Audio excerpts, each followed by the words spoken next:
দিনের শুরুটা ভালো গেলেও শেষটা একদমই ভালো যায়নি। কি হয়েছিল সেটাই আমি শেয়ার করব তোমাদের সাথে। Hi everyone, welcome back to my new blog. চলে এসেছি আরও একটা কাজের দিনের ব্লগ নিয়ে। তবে তার আগে সকালটা কীভাবে শুরু হয়েছিল সেটাই শেয়ার করব তোমাদের সাথে।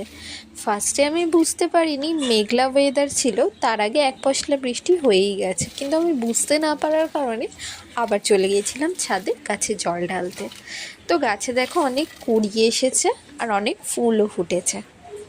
তো এই গাছগুলোই একসময় আমার প্রাণ ছিল, কেন জানি না এখন আর উপরে উঠতেই ভাল লাগে না, বাট তাও গাছে জল তো দিতেই হবে। তো এখান থেকে কিছু ফুল তুলে নিচ্ছি। এটাকে অনেকে কাঠগোলাপ বলে, অনেকে চাপা বলে। তো এটা অ্যাকচুয়ালি নাগচম্পা ফুল। তো এই ফুলগুলো আমি তুলে নিচ্ছি, আর বাইরের ওয়েদারটা কিন্তু দারুণ ছিল।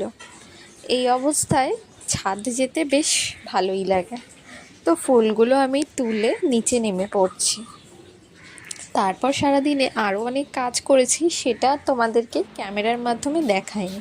তারপর বিকেলে আমার একটা কাজ ছিল, সেটাই রেডি হয়ে নিচ্ছি।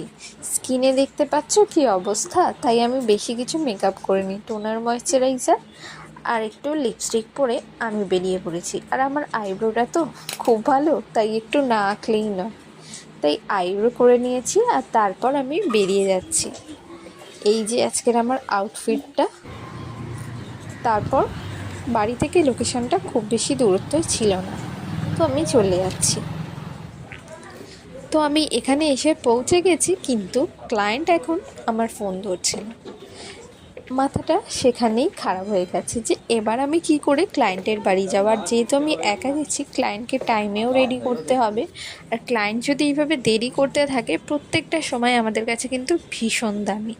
4বার ফোন করার পর যখন ক্লায়েন্ট ফোন ধরছে না, ক্লায়েন্টের পাশের বাড়ির একজনকে ফোন করেছিলাম, যে আমাকে এই কাজটার জন্য সাজেস্ট করে দিয়েছিল। তারপর ক্লায়েন্ট এসে দরজা খুললো, আর আমি কিছুক্ষণ বসেছিলাম ক্লায়েন্ট রেডি হয়ে সব কিছু। তারপর আমার কাছে এলো।